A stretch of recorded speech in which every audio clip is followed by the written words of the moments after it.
Hey everyone, and welcome. Today, we're diving deep into the mechanics of bipolar 1 mania. We're going to break down what exactly defines that intense, week-long high that's such a hallmark of the condition. So, what happens when the brain's wiring goes haywire? I mean, it's a huge question, right? We talk a lot about moods and feelings, but what's really going on, on a clinical level when a person's entire reality just shifts so dramatically? That's the big question we're tackling today. Okay, so to really get a grip on this, we need a blueprint.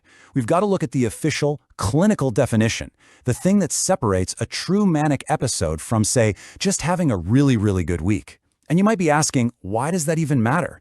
Well, it matters a lot. It's literally the line between a normal high and a serious medical event that needs attention. And believe it or not, it all boils down to one very specific rule.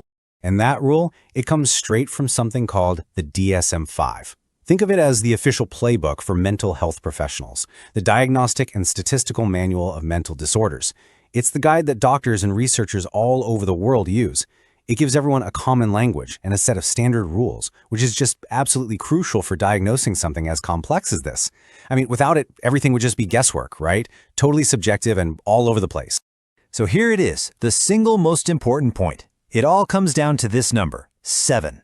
For a bipolar 1 diagnosis, a manic episode isn't just a quick burst of energy. Nope, it's a sustained, non-stop state that has to last for at least 7 days in a row.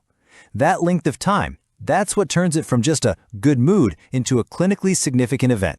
Let's actually unpack that official jargon, because the words really matter.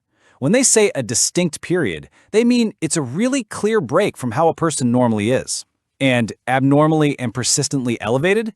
That's not just feeling happy. It's an intense, relentless state of high mood and energy that's way outside the bounds of normal emotion. And, of course, there's our magic number again, lasting for at least 7 days straight. Okay, so we've got the time frame down, 7 days. But what does that actually look and feel like? What are the big flashing signs? Let's get into the anatomy of the episode itself. Right, so you've got these 3 core symptoms: racing thoughts, pressured speech, and this incredible increase in goal-directed energy. It helps to think of it like this. The racing thoughts are what's happening on the inside. The pressured speech and that intense energy, that's what everyone else sees on the outside. And what's wild is that they're all connected. They feed off each other, creating this powerful, escalating loop. I love this quote because, how do you even begin to describe racing thoughts to someone who's never felt it? This analogy just nails it, like having 100 radio stations playing in your head at once.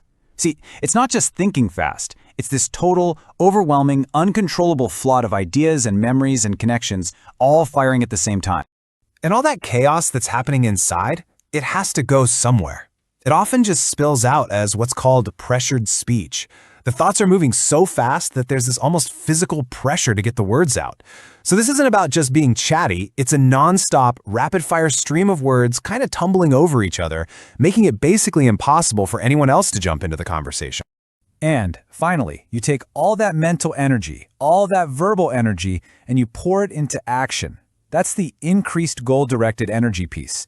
This is where you see someone suddenly starting a bunch of huge, ambitious projects all at once, or deciding to deep clean the entire house at 3 in the morning. There's this incredible, unstoppable drive to do something big. The key is that mix of insane energy with a focus that's super intense, even if it's scattered all over the place. So, we've talked a lot about that 7-day high, that manic episode. But here's the thing, that's only half the story. To really understand why it's called bipolar, 2 poles, we have to look at the other side. We have to understand the massive divide that truly defines this whole thing. And here it is, the Great Divide, laid out right in front of us. On one pole, you have depression. And we're not just talking about feeling sad. We're talking about something called psychomotor retardation. It's this deep physical state where everything, your thoughts, your speech, your body, just slows way down, like you're trying to move through wet cement. And then on the complete opposite pole, you have the raw acceleration of mania that we've been talking about. This is so much more than a mood swing. It's a jump between 2 completely different ways of being, both neurologically and physically. So that's the key, right there. That contrast, this massive split between flooring the gas pedal and slamming on the brakes, that is the absolute essence of the bipolar experience. If you can grasp that opposition, you're on your way to understanding the whole picture. It's exactly why it has its name, 2 poles. All right, Let's do a super quick recap of the big takeaways. Number 1, the 7-day rule. A manic episode isn't a flash in the pan, it's a solid week. Number 2, the core symptoms. Remember, it's defined by those racing thoughts and that super high energy. And finally, number 3, the split. The whole thing is defined by that massive opposition between the high of mania and the low of depression. And that really leaves us with one last thing to think about. You know, it's one thing to list the symptoms on a slide. It's a whole other thing to try and imagine what it's truly like to live between these two wildly different poles. So the question is, how does understanding this fundamental split change things? Not just how we see a diagnosis, but maybe even how we think about the absolute extremes of what it means to be human? Thanks so much for joining me for this explainer.